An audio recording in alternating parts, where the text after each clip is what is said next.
नमस्कार, बहुत स्वागत है आप सभी का। आप देख रहे हैं आपकी बात मध्य प्रदेश और मैं हूं अभिलाष मिश्रा। आज हम बात करेंगे उन लोगों की जो मध्य प्रदेश की पूरी व्यवस्था को अपने कांधों पर लेकर चल रहे हैं, लेकिन उन्हें के साथ सौतेला सा व्यवहार होता है। और यह आज से नहीं हो रहा, यह लगातार पिछले कई दशकों से होता आ रहा है। ये हैं आउटसोर्स कर्मचारी।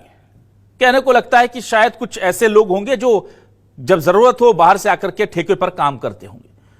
10-20 नहीं बल्कि ऐसे 8-10 लाख कर्मचारी हैं जो इस वक्त मध्य प्रदेश के तमाम विभागों में सबसे ज्यादा मेहनत के काम, सबसे ज्यादा जरूरी कामों को निपटा रहे हैं। अब ये आउटसोर्स कर्मचारी आउटसोर्स है कैसे? दरअसल आप सोचिए कि कोई विभाग है, मान लीजिए शिक्षा विभाग है, इरिगेशन विभाग है, कोई भी विभाग है, वहां पर काम करने के लिए जो एम्प्लॉय चाहिए, अगर उनको सरकार रखती है तो फिर उसको सैलरी देनी पड़ेगी, सुविधाएं देनी पड़ेगी।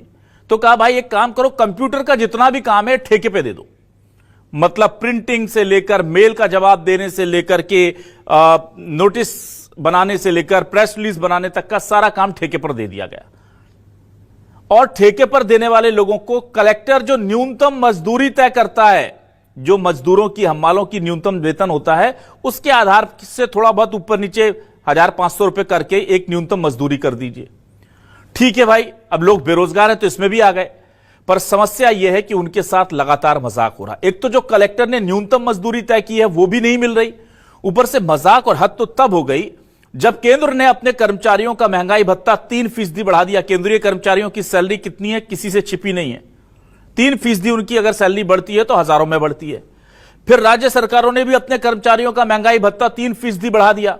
जिनकी सैलरी 50-60 हजार से ऊपर होती है उनके भी 3% आराम से 2000-2500 के आसपास पहुंच जाते हैं। अब बारी आती है आउटसोर्स कर्मचारियों के महंगाई भत्ते के बढ़ाने की। कितने बड़े हैं, सुनकर चौंक जाएंगे। प्रतिदिन की वेतन कह लीजिए या मजदूरी, और सिर्फ आउटसोर्स कर्मचारियों के लिए नहीं है, ये मजदूर जो मजदूरी करते हैं उनके भी रेट जो है इसी तरह रिवाइज होते हैं, इन्हीं के साथ रिवाइज होते हैं। 84 पैसे प्रतिदिन बढ़ाए हैं, यानी महीने का पूरा 25 रुपए। आप कहेंगे 25 रुपए क्यों बढ़ाए? क्योंकि भाई बेचारे वो जितने दिन काम नहीं करते उन्हें पैसे नहीं मिलते उसके। एक तो सैलरी सबसे कम, फिर महंगाई भत्ता भी सबसे कम। महंगाई भत्ता महंगाई के लिए दिया जाता है, उसे काउंटर करने के लिए। जब 1 लाख पाने वाले आदमी के 3000 रुपए बढ़ते हैं तो 10,000 पाने वाले आदमी के कितने बढ़ने चाहिए, यह गणित समझ में नहीं आ रहा है आयुक्त महोदया को, और उन्होंने यह ऑर्डर निकाला है। अब बार बार आउटसोर्स कर्मचारियों के साथ क्यों होता है यह विश्वासघात, इसी मुद्दे पर शुरू करते हैं आज आपकी बात।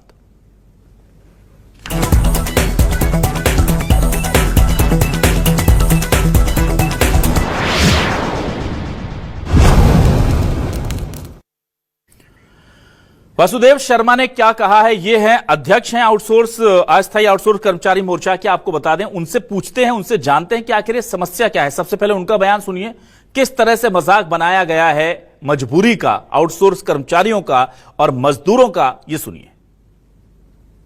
मध्य प्रदेश सरकार ने सरकारी और निजी क्षेत्र में काम करने वाले श्रमिक कर्मचारियों के साथ न्यूनतम वेतन के महंगाई भत्ते में 1 रुपए प्रतिदिन की बढ़ोतरी करके अपनी उसी परंपरा को आगे बढ़ा दिया है जो कर्मचारी मजदूरों के साथ अन्याय की परंपरा है।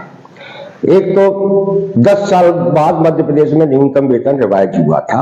1 साल का एरियर भी मजदूरों को नहीं मिला है, कर्मचारियों को नहीं मिला है किसी भी विभाग के अंदर, किसी भी कारखाने में। 10 साल बाद न्यूनतम मजदूरी वेतन रिवाइज हुआ था और अब जो महंगाई भत्ता बढ़ा है वो 84 पैसे। 1 रुपए तो वो ज्यादा क्या गया, 84 पैसे बढ़ा है, 25 रुपए महीने का बढ़ा है। आप सोचिए। अब इस पूरे मामले को लेकर कांग्रेस तंज कस रही है, बीजेपी इस पूरे मामले पर किस तरह से आरोपों को सह रही है, क्या जवाब दे रही है, दोनों बयान सुनिए। उसमें कार्य करने वाले कर्मचारी श्रमिकों के लिए, कलेक्ट्रेट पर काम करने वाले शासकीय संविदा पर काम करने वाले कर्मचारियों के लिए साल में 2 बार डीए बढ़ता है, और डीए बढ़ने से, महंगाई बढ़ने से उसकी राशि बढ़ जाती है, तनख्वाह बढ़ जाती है। हर बार 200-250, ज़्यादा 100 तक कई बार, मतलब हर बार होता है। लेकिन पहली बार ऐसा लग रहा है कि कुल 25 रुपए की डीए में बढ़ोतरी हुई है, क्योंकि महंगाई तो आसमान छू रही है। निश्चित रूप से जो कागजों पे दिख रहा है उसके हिसाब से 25 रुपए की गणना होती है, लेकिन मुझे ऐसा लगता है कहीं ना कहीं सरकार ने अपनी इमेज बनाए रखने के लिए आंकड़ों को सही ढंग से प्रस्तुत नहीं किया है, इसलिए जो बढ़ोतरी हुई है वो सही नहीं हुई है। देखिए, भारतीय जनता पार्टी की सरकारें समय समय पर जो परिस्थितियां हैं, इन्फ्लेशन की जो रेट है उसके अनुरूप टीए और डीए का निर्धारण करती है, आवश्यकता अनुरूप उसमें वृद्धि की जाती है और लगातार हमने देखा है कि हमारी सरकार ने कर्मचारियों के हित में हर संभव तरीके से न्यायोचित कदम उठाने का काम किया है। जो इन्फ्लेशन की रेट रही थी उससे तारतम्य बिठाते हुए लगातार इस प्रकार के निर्णय लिए गए हैं और भविष्य में भी हमारी सरकार संवेदनशीलता के आधार पर अधिकारी कर्मचारी वर्ग के साथ न्याय सुनिश्चित करने का काम करेगी। सरकार ने सदैव ही संवेदनशीलता को दिखाने का काम किया है और जो लोग भी शासकीय सेवाओं के माध्यम से समाज को अपनी सेवाएं दे रहे हैं उनके प्रति सरकार ने अपने उत्तरदायित्वों का निर्वहन पूरी निष्ठापूर्वक लगातार किया है। सवाल क्या है, आइए आपको सवाल सुनाते हैं। आज के हमारे सवाल ये रहे आपके टेलीविजन स्क्रीन पर। सवाल देखिए हमारे क्या सवाल हैं। आउटसोर्स कर्मचारियों से जुड़े हुए सवाल। एमपी में आउटसोर्स कर्मचारी क्यों बने सौतेरे? महंगाई भत्ते के नाम पर महीने के 25 रुपए बढ़े। केंद्रीय और राज्य के कर्मचारियों का डीए 3% बढ़ाया, सबसे कम वेतन वालों को 84 पैसा पकड़ाया। कांग्रेस बोली कर्मचारियों के साथ भद्दा मजाक, बीजेपी बोली सरकार करती है सबका विकास। एमपी के 50 लाख आउटसोर्स कर्मी मजदूरों की जग हसाई, दिवाली से पहले सैलरी सिर्फ 25 रुपए बढ़ाई। ये गणित समझ में नहीं आता। महंगाई भत्ता महंगाई से अगर रिलेट है तो कैसे हो रहा है? और ये जो पूरा मामला है इसे समझने के लिए हमारे साथ 4 मेहमान जुड़े हैं। सीधे रुक कर लेता हूं। बीजेपी से वरिष्ठ नेता प्रवक्ता अजय सिंह यादव भी हमारे साथ जुड़ रहे हैं, उनका बहुत स्वागत करता हूं। कांग्रेस से वरिष्ठ नेता प्रवक्ता अंबिका शर्मा हमारे साथ, बहुत स्वागत है उनका भी। वरिष्ठ पत्रकार के तौर पर सरवन नगेली जी ने ज्वाइन किया है, बहुत स्वागत उनका भी। और वसुदेव शर्मा, अध्यक्ष अस्थायी आउटसोर्स कर्मचारी मोर्चा मध्य प्रदेश, उनका भी बहुत स्वागत करता हूं। सबसे पहले वसुदेव शर्मा जी, जब वेतन बढ़ता है, सैलरी बढ़ती है, दिवाली से पहले बोनस आता है तो हमें लगता है हम बधाई दे दें, पर अब समझ नहीं आता कि दिवाली के बम्पर धमाके को लेकर बधाई दें या सहानुभूति रखें, संवेदनाएं जताएं, आपके साथ करें क्या? आप ही बताइए, क्योंकि आप लोग तो ये चीजें सहते आ रहे हैं दशकों से। कैसे आप लोगों को कैसे बता रहे हैं कि भाई इतनी बम्पर सैलरी बढ़ गई है आपकी? अभिलाष भाई नमस्कार। नमस्कार। आवाज आ रही है मेरी? मैं सुन पा रहा हूं आपको।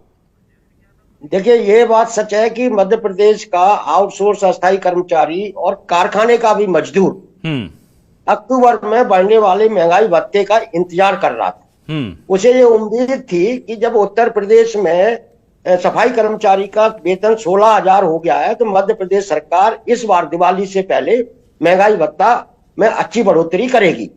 लेकिन जो आदेश निकला, उस आदेश के बाद लाखों लाख मजदूरों कर्मचारियों के अंदर निराशा है, नंबर 1। नंबर 2, हम लोगों को ये उम्मीद थी कि दिवाली का समय है, बोनस की हमारी परंपरा है, बोनस एक्ट लागू है कि सरकार इन आउटसोर्स अस्थायी कर्मचारी कारखाना मजदूरों के लिए दिवाली पे बोनस देने का भी कोई आदेश निकालेगी और उसको सख्ती से पालन कराने का निर्देश देगी।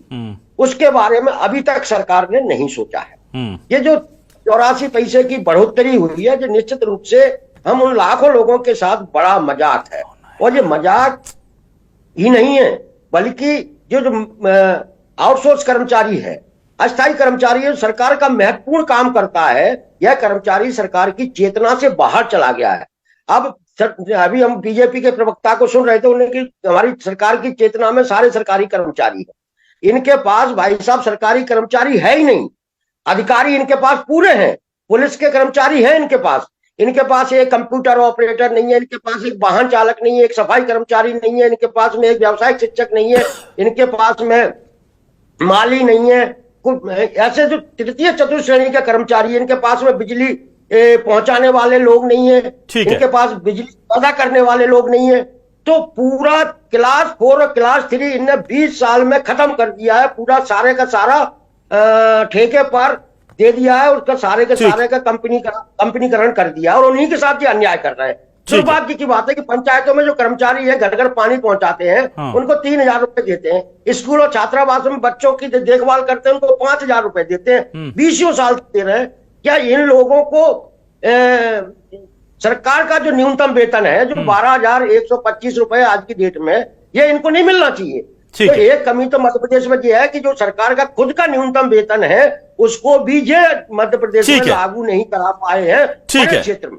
ठीक है वसुदेव जी, मैं जल्दी से आ जाता हूं अंबिका जी आपके पास। अंबिका शर्मा जी, मुझे ये बताइए, ये संविदा कल्चर शुरू करने की तोहमतें दिग्विजय सरकार पर लगती थी और बीजेपी लगाती थी, और हमें लगता था कि जब बीजेपी आएगी तो संविदा कर्मी हटेंगे और रेगुलर पद हो जाएंगे।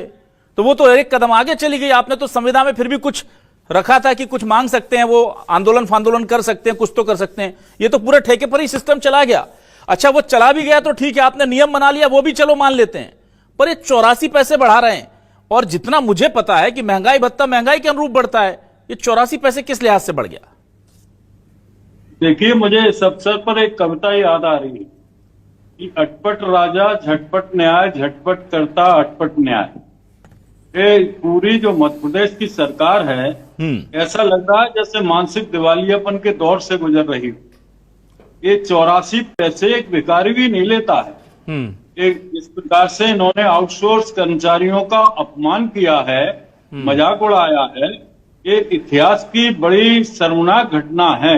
कर्मचारी जगत में इस बात की बड़ी जबरदस्त प्रतिक्रिया हो रही है और इसका खामियाजा सरकार को भुगतना पड़ेगा। 10 लाख कर्मचारियों का जिस प्रकार से इस सरकार ने अपमान किया, 84 पैसे प्रतिदिन के हिसाब से 84 पैसे में एक टॉफी नहीं आती है। 25 रुपए में कुछ भी नहीं मिलता है भैया।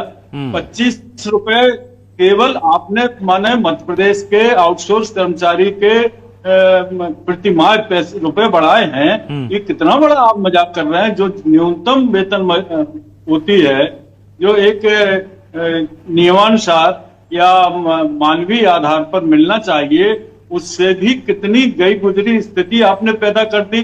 ठीक, ये आउटसोर्स कर्मचारी आज व्यवस्था की रीढ़ हैं। कई इतने महत्वपूर्ण विभागों में काम कर रहे हैं, जैसे एमपी इलेक्ट्रिसिटी बोर्ड है।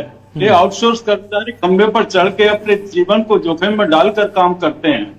पीडब्ल्यूडी विभाग है, सिंचाई विभाग है, फॉरेस्ट है, और आपके मंत्रालय में भी बहुत सारे कर्मचारी काम करते हैं। अगर इनको माइनस कर दिया जाए तो आपका सिस्टम कोलैप्स हो जाएगा। ठीक, माननीय लोग अपनी वेतन और भत्ते इतनी बेशर्मी के साथ बैठकर बगैर किसी वेतन आयोग के गठन के अपनी मनमर्जी से बढ़ा लेते हैं। दूसरी तरफ उस वर्ग को, जो वर्ग एक व्यवस्था दे रहा है, दिन रात मेहनत कर रहा है, सरकार का सहयोग कर रहा है, सरकार की नीतियों का पालन कर रहा है और अपने जीवन को झोंक रहा है, सरकार के निर्देशों के पालन में हर पल तत्पर रहता है, उसके साथ इतना बड़ा मजाक। ठीक है, निश्चित रूप से मध्य प्रदेश सरकार को अपने फैसले पर माफी मांगनी चाहिए और कांग्रेस पार्टी इसका ठीक है पूरी तरह से इसकी भर्त्सना करती है, पूरा विरोध ज्ञापित करती है। अजय सिंह यादव जी, ये त्रुटि तो कहीं नहीं हो गई, लिपकीय त्रुटि हो, 84 पैसे 84 रुपए लिखना चाह रहे हो पर डे का, या कुछ ऐसा है? आप इससे सहमत है कि 84 पैसे बढ़ा दिए महंगाई को देखते हुए? जी, मध्य प्रदेश में भारतीय जनता पार्टी सरकार ने सदैव प्रदेश के श्रमिकों के हित में निर्णय लिए हैं और उनके निर्णय का ही परिणाम है कि प्रदेश के श्रमिकों की वेतन में वृद्धि होती रही है और ये साल में 2 बार वृद्धि होती है। सबसे पहले मैं आपको एक उदाहरण के साथ बता देता हूं। जो कांग्रेस के प्रवक्ता बहुत बड़े बड़े घड़ियाली आंसू बहा रहे थे, 2020 तक जब कमलनाथ जी इस प्रदेश के मुख्यमंत्री थे, मिनिमम वेजेस 9,500 रुपए होता था। वासुदेव शर्मा जी बोल दे अगर मैं गलत बोल रहा हूं तो, बस शर्मा जी गलत तो नहीं है आंकड़ा। तो ये मिनिमम वेजेस जो 9,500 होता था, वो इस सरकार में 12,125 से लेके 16,200 तक पहुंचा स्किल्ड कर्मचारियों के।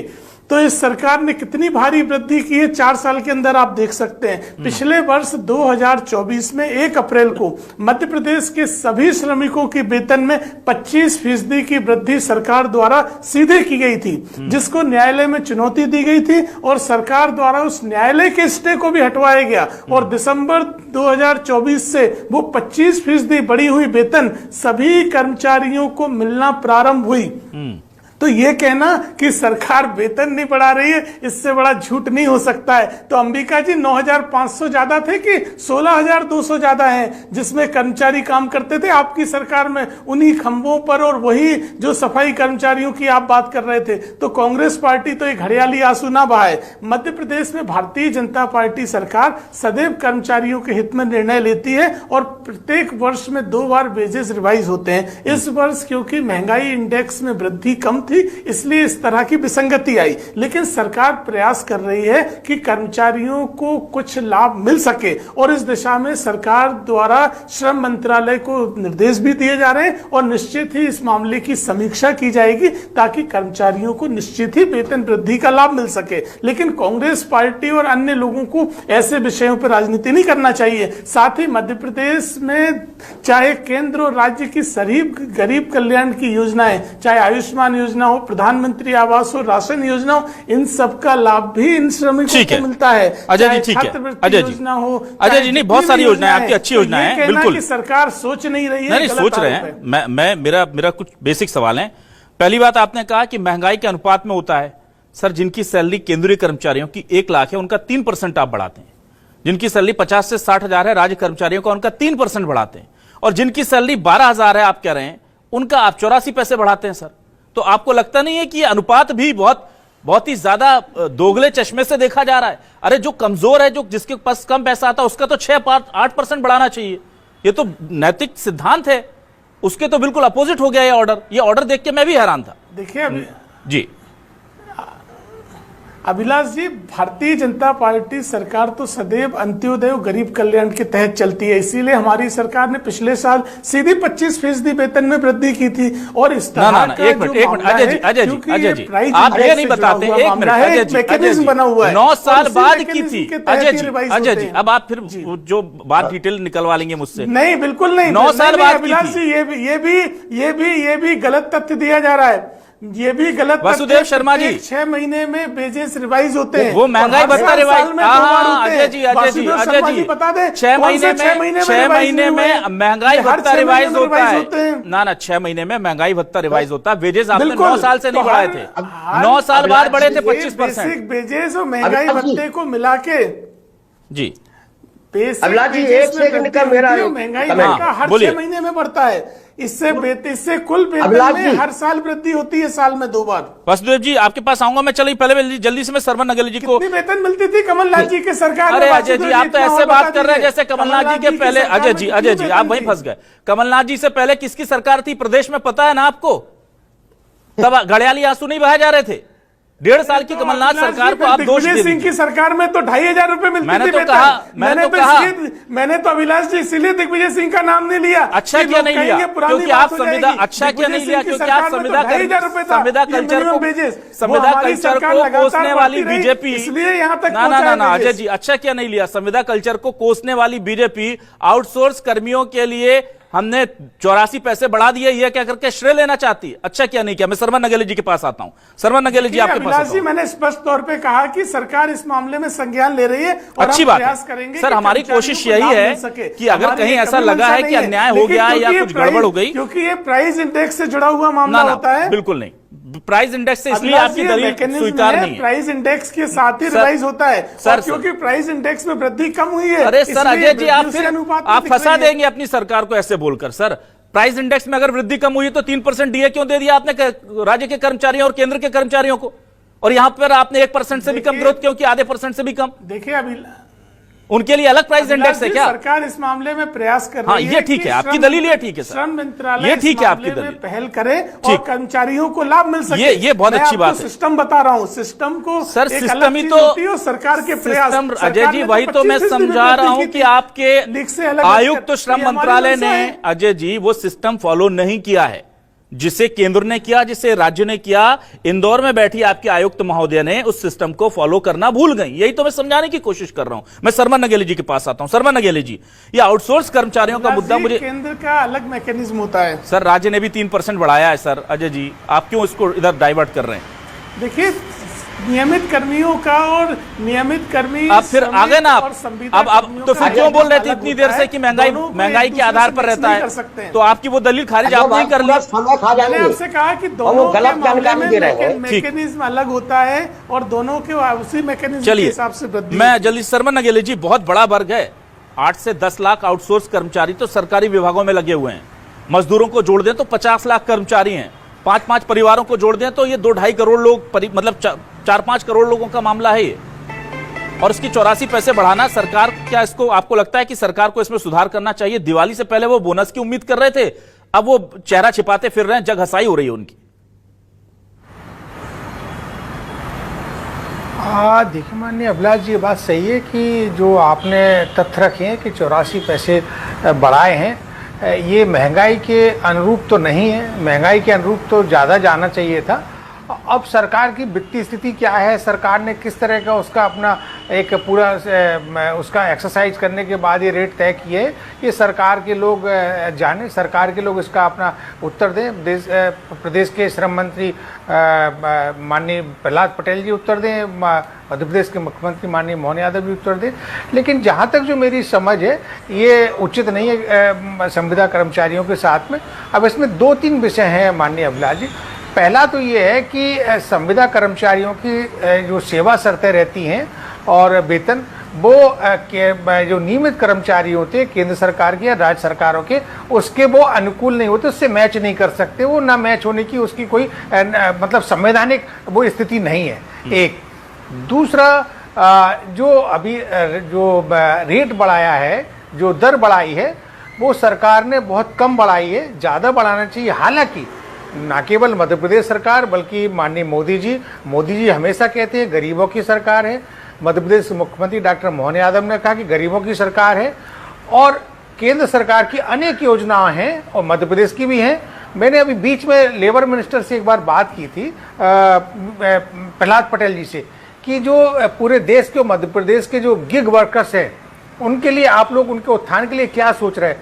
तो उन्होंने कहा कि हम लोग बहुत सारी स्कीम्स चला रहे हैं, लेकिन मेरे संज्ञान में तो ऐसा नहीं आया कि कोई अभी मध्य प्रदेश सरकार ने कोई उनके लिए कोई स्पेशल कोई काम किया हो। जैसे कि आपने भी श्रमिकों की बात की, तो वो असंगठित क्षेत्र के लोग इसी श्रेणी में आते हैं, इनको की गिग वर्कर्स कहा जाता है। बाकी और लोग भी हैं जो डिलीवरी का काम करते हैं, बहुत सारा काम करते हैं।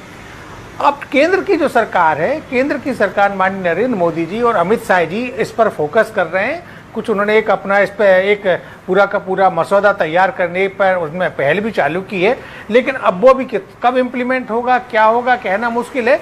लेकिन ये बात सच है कि न केवल मध्य प्रदेश में बल्कि पूरे देश में जो असंगठित क्षेत्र के लोग हैं, जिनको कि गिग वर्कर्स कहा जाता है, वो न केवल मध्य प्रदेश को चला रहे, पूरे देश को चला रहे, पूरे देश के सिस्टम को, पूरा सिस्टम को ड्राइव करने वाले लोग हैं। वो सिस्टम को ड्राइव जिस दिन जी बोलिए सर, बोलिए।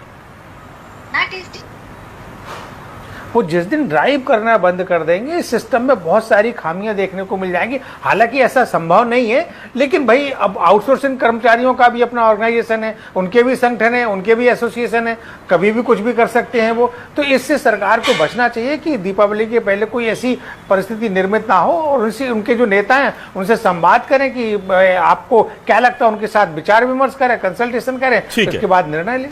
ठीक है, मैं वापस आता हूं जल्दी से। वसुदेव जी शर्मा जी आपके पास। देखिए, अजय यादव जी आज बोल रहे थे अभी कि हमने 25% सैलरी बढ़ाई, 25% वेतन बढ़ाया, पर वो ये बात उसमें से गायब कर दे रहे थे कि 9 साल बाद बढ़ाया। तो अगर हर साल के हिसाब से देख लें तो वो ग्रोथ कम हो जाती है। और जो मेरी जानकारी, उसे दुरुस्त कीजिएगा, कि एक ऑर्डर मेरे पास है, ये ऑर्डर बताता है श्रम आयुक्त कार्यालय मध्य प्रदेश शासन, इंदौर, दिनांक 29/2/2025, फरवरी 2025 का, जो ये कहता है कि भाई जो सैलरी रिवाइज हुई थी, जो 24 में सैलरी बढ़ाई गई थी, उसको लेकर के एक कुछ प्राइवेट फर्म्स स्टे ले आई, फिर इन आउटसोर्स कर्मचारियों ने चंदा किया ऐसे ही 84-85 रुपए इकट्ठे कर करके, और फिर वो केस जीत करके आए। केस जीतने के बाद आदेश आता है कि ठीक है, इनको एरियर का पैसा दे दीजिए। पर वसुदेव शर्मा जी, मुझे यह बताइए कि क्या वो एरियर का पैसा सभी आउटसोर्स कर्मचारियों का 1 साल का पिछला मिल गया है? मेरी जानकारी यह कहती है कि वो पैसा भी नहीं मिला है जो अपनी जेब से कोर्ट की फीस दे करके, पैसा खर्च करके, वकीलों को जीत करके बेचारे आए हैं। आदेश बस निकला है, पैसा नहीं आया है। देखिए अभिलाष जी, जो एरियर मिलना था 1 साल का, हाँ, स्वास्थ्य विभाग में, मेडिकल कॉलेज में जहां लाखों कर्मचारी हैं, वहां पर किसी को भी एरियर नहीं मिला है। हम लोग आज तक इसकी मांग कर रहे हैं, इसके लिए लड़ रहे हैं। बिजली विभाग में 1-2 जगह 2-4 जिलों में दे दिया गया है, बिजली विभाग पूरा खाली है। और शिक्षा विभाग की भी यही स्थिति है। पूरा कंप्यूटर ऑपरेटर वल्लभ भवन सतपुड़ा को छोड़ दे, वहां मिल गया है। ग्राम, जिला और संभाग और ब्लॉक स्तर के जो आउटसोर्स कर्मचारी है, उनको नहीं मिला है। तो ये तो एरियर तो अभी कहीं नहीं दिया सरकार ने। इसमें निर्वाचन शाखा जो पूरे प्रदेश में अभी हाल ही में जिसने लोकसभा, विधानसभा और तमाम चुनाव करा दिए, वो भी पूरे कर्मचारी जो दिन रात लगे रहते हैं, अब SIR का काम कर रहे हैं, रात को 1-1 बजे तक वो मत सूचियों को ठीक कर रहे होते हैं, वो उनको भी एरियर नहीं मिला है पिछले 1 साल का। नहीं मिला है। अब वो तो इस समय 18 घंटे काम कर रहे हैं और इन कर्मचारियों में इतनी नाराजगी है अभिलाष भाई, हम लोग 12 अक्टूबर को क्रांति आंदोलन कर रहे हैं भोपाल के अंबेडकर पार्क में। 2 बार हमको अनुमति नहीं मिली थी, इस बार हमको अनुमति मिल गई है। उसमें आप इन लोगों का गुस्सा देखना, ना देखिए वसुदेव शर्मा जी, हम यही चाहते हैं कि हम आपकी बात, और अजय जी अच्छी बात यह है उनकी कि बहुत सकारात्मक बात वो कर रहे हैं कि सरकार विचार कर रही है, आप लोग उतनी तकलीफ उठाएं उससे पहले सरकार कुछ संवेदनशील कदम उठा ले। हम नहीं चाहते कि प्रदेश के तमाम आउटसोर्स कर्मचारी इकट्ठा हों और इस तरह की तस्वीरें सामने आए, लेकिन सरकार चूंकि अब कह रही है कि हम इस चीज को देख रहे हैं तो हम एक सकारात्मक पहल की तरफ हम उम्मीद करेंगे। अंबिका शर्मा जी आपके पास आता हूं। अंबिका शर्मा जी, यहां पर एक बात और रह गई। देखिए अजय जी कह रहे थे कि हमने इतना रिवाइज किया। 2019 में कमलनाथ सरकार ने 25% वेतन रिवाइज का आदेश दिया था।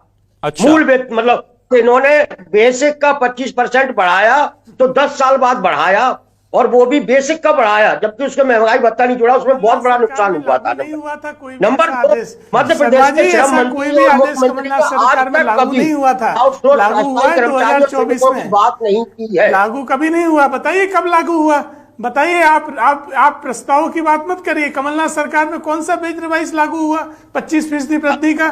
जो लागू हुआ वो 2024 में हुआ। डॉक्टर भाई मेरे फरवरी 2019 की श्रम सलाहकार बोर्ड की अनुशंसा है, भी हो सकता है 2024 जो लागू करेगा इच्छा शक्ति उसी की मानी जाएगी ना। ठीक है ठीक है ठीक है, चलिए आपने ठीक है, वो बात हो चुकी है।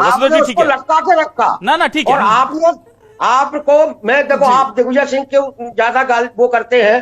दिग्विजय सिंह के समय जो बेसिक था, बहुत पीछे चले जाएंगे, भविष्य की बात करते हैं ना दिग्विजय, फिर उनसे पहले फिर आप और पीछे चले जाएंगे। ना आप गलत ट्रैक पर जा रहे हैं सर। मैं अभी वर्तमान की समस्याओं पर बात कर रहा हूं। अंबिका शर्मा जी आपके पास आता हूं।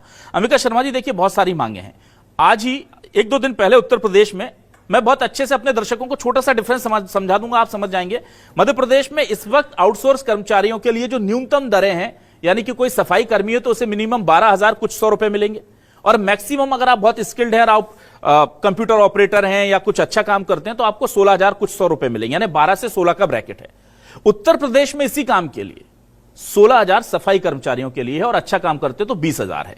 एक आउटसोर्स बोर्ड की भी अनुशंसा या ऐलान कर दिया है सीएम ने, और कहा है कि ये जो बीच के बिचौलिए हैं जो सबसे ज्यादा, ये सरकार से भी पैसा लूटते हैं। सबसे बड़ी चीज मैं बताता हूं, जो सबसे बड़ी समस्या है, ये जो बीच के दलाल हैं, सरकार को भी चूना लगाते हैं और कर्मचारियों की भी जेब पर हमला करते हैं। ये दिखाते ये हैं कि हम इनको न्यूनतम मजदूरी दे रहे हैं और अकाउंट में पैसा कुछ डालते हैं और उधर दूसरे तरफ से वापस ले लेते हैं। खुलेआम खेल चल रहा है मध्य प्रदेश में, सारे आउटसोर्स कर्मचारी जानते हैं बात, और सब जनता जानती है। तो सरकार की मंशा उतनी खराब नहीं है जितना फील्ड पर इसका एग्जीक्यूशन खराब हो रहा है। तो अंबिका जी, मैं यह जानना चाहूंगा कि जो मिनिमम एक तो वेजेस हैं, उसे भी अगर ढंग से लागू कर देंगे तो काफी आक्रोश कम हो सकता है। दूसरा, भाई इनके लिए भी एक बोर्ड बना दिया जाए। 40-50 लाख लोग हैं, तो ये अपनी बात लेकर कहां जाए? बोलते अपने ठेकेदार के पास जाओ। ठेकेदार कहता है ज्यादा हीरो बन रहा है, नेता बन रहा है, नौकरी से निकाल देता है। तो आदमी जाए तो जाए कहां? उनके पास एक उचित फोरम तो होना चाहिए ना। अभिलाष जी, सरकार के इस फैसले पर सबसे पहले हम बात करें तो निश्चित रूप से सरकार का जो फैसला है वो अत्यंत शर्मनाक है और दुर्भाग्यपूर्ण है। इस सरकार ने मध्य प्रदेश के 10 लाख आउटसोर्स कर्मचारी परिवारों का अपमान किया है। सरकार को इस फैसले पर बयानबाजी कर रहे क्षमा याचना करते हुए पुनर्विचार करना चाहिए और एक बोनस की एक आकर्षक राशि इन कर्मचारियों को देना चाहिए। मैं पहले ही कह चुका हूं कि इन कर्मचारियों की दम पर मध्य प्रदेश का सिस्टम चल रहा है।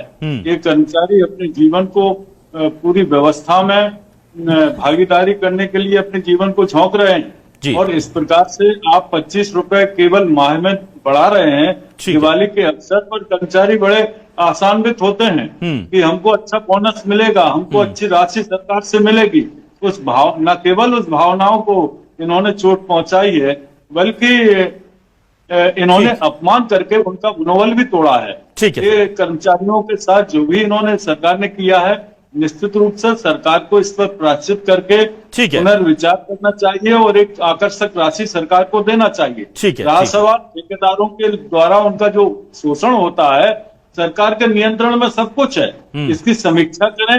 ठेकेदार कहाँ गड़बड़ी कर रहे हैं उसके लिए बढ़िया व्यवस्था एक नई ईजाद करें जिससे कर्मचारियों का शोषण ना हो सके। कर्मचारी सम्मान के साथ आप अपना योगदान समाज शासन की सेवा में दे सकें, ये बहुत आवश्यक है। लेकिन अभी जो हुआ है वो निश्चित रूप से दुर्भाग्यपूर्ण है और मैं पहले ही कह चुका हूं कि मैं इसकी घोर निंदा करता हूं। ठीक है, कर्मचारियों के साथ इस प्रकार का सौतेला व्यवहार इनको नहीं करना चाहिए। क्योंकि एक तरफ ये बढ़ा रहे हैं, दूसरी तरफ आउटसोर्स कर्मचारी केवल 25 रुपए आपने बढ़ा दिए, माह के कोई मतलब हुआ? आप 84 रुपए प्रति 84। ठीक है अंबिका जी, ठीक है, रिपीट कर रहे हैं आप बात को। ठीक है अंबिका जी, मेरे पास समय कम है। फूल कर्मचारियों को दे देते विभागाध्यक्ष तो उसमें ज्यादा सम्मान होता। ठीक है अजय सिंह जी के पास ठीक है रुपए दे रहे हैं। ठीक है अंबिका जी ठीक है जी अभिलाष जी, अजय जी के पास भाषणबाजी कर रहे हैं। अजय जी, मैं आपसे ये जानना चाहता हूं, देखिए आपने एक बहुत सकारात्मक बात कही है जो मुझे लगता है किसी भी संवेदनशील सरकार के नुमाइंदों को, प्रतिनिधियों को करनी चाहिए कि भाई हम कोशिश कर रहे हैं कि हम बेहतर और स्थिति को कर सकें।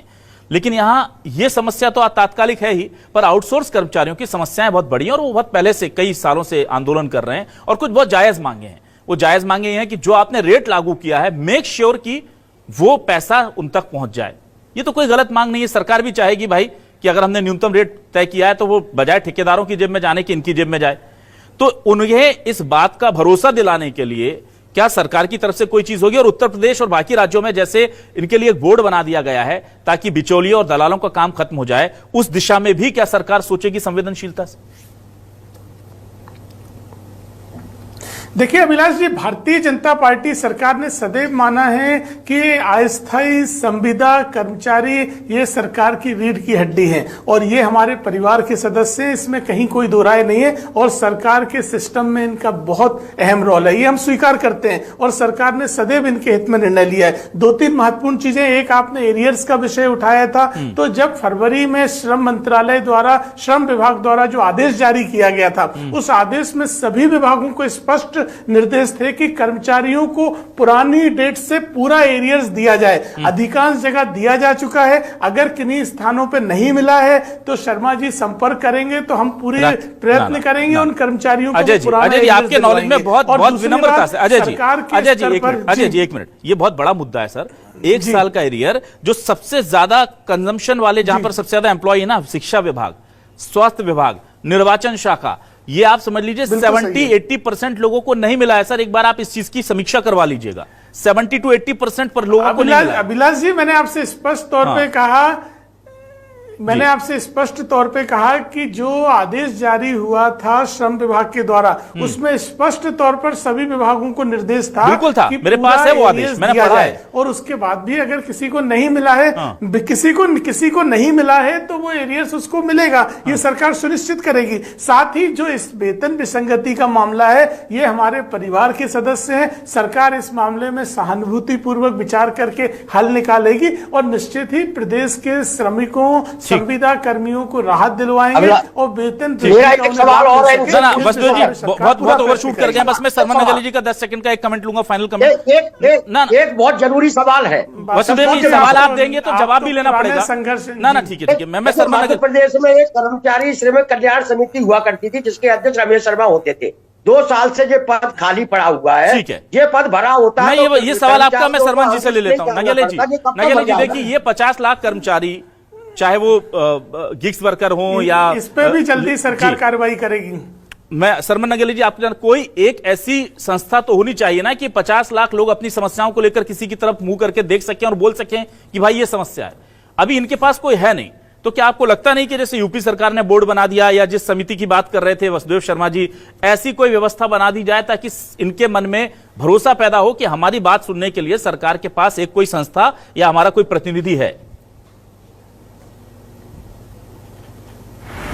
अभिलाष जी, मध्य प्रदेश के मुख्यमंत्री डॉक्टर मोहन यादव जी इस काम को कर सकते हैं और इसमें मेरा और आगे सुझाव ये है कि भाई जब विधानसभा का सत्र आए तो उसमें दूसरे दलों के लोगों को भी शामिल करें और सरकार के लोग रहे, जिससे कि किसी तरह की कोई विसंगति या किसी तरह का कोई बाद में आरोप ना लगे। ठीक है, तो चूंकि समय कम है इसलिए मैंने बहुत विनम्रता से शर्मा नगेली जी से बहुत संक्षेप में जवाब लिया है, लेकिन जाहिर सी बात है मामला बहुत बड़ा है। 50 लाख से ज्यादा लोग सीधे तौर पर इससे प्रभावित हैं, उनके परिवारों को जोड़ लीजिए तो करोड़ों में संख्या जाती है। 84 पैसे किसी के लिए भी अगर बढ़ते, इससे अच्छा था ना बढ़ाती। मैं आपको बताऊं, मजबूरी यह थी ना बढ़ाती सरकार, मजबूरी यह थी कि हर 6 महीने पर बढ़ाना ही है, तो भाई बढ़ाना भी है और पैसा बचाना भी है, तो क्या करें, तो ऐसा कुछ बढ़ा दो कि 20-25 रुपए। क्या होता है एक महीने में, अगर आपने 3 चाय ज्यादा पी ली, बराबर, सिर्फ 3 चाय ज्यादा पी ली अगर मेरे आउटसोर्स कर्मचारियों ने काम के तनाव में 1 महीने में, तो आपकी जो ग्रोथ दी है 1 महीने की वो बराबर है। सोचिए, इस तरह से कोई भी काम ऐसा ना हो जिससे ऐसा लगे कि हम किसी की मजबूरी का मजाक उड़ा रहे हैं। कम से कम इतनी संवेदनाएं तो आदेश को लिखते वक्त आयुक्तों को ध्यान रखनी चाहिए, कमिश्नर्स को ध्यान रखनी चाहिए। आप लेबर कमिश्नर हैं, आपको संवेदनशीलता की पराकाष्ठा से काम करना चाहिए, पर आप उदासीनता की पराकाष्ठा पर जब पहुंचते हैं, मुझे तो समझ नहीं आ रहा कि ऑर्डर लिखते वक्त उन्होंने साइन कैसे कर दिया इस पर। कोई भी आम आदमी कर सकता है कि आप बताइए कि 84 पैसे आपका वेतन बढ़ा रहे हैं। ये तो सरकार को भी कहीं ना कहीं परेशानी में डालने का काम आयुक्त जी ने किया है। अब देखते हैं कि सरकार इस डैमेज को कैसे कंट्रोल करती है। बहुत शुक्रिया अजय जी, अंबिका शर्मा जी, शर्मा नगेली जी, वासुदेव शर्मा जी हमारे साथ जुड़ने के लिए, इस डिबेट का हिस्सा बनने के लिए तमाम दर्शकों का शुक्रिया। नमस्कार।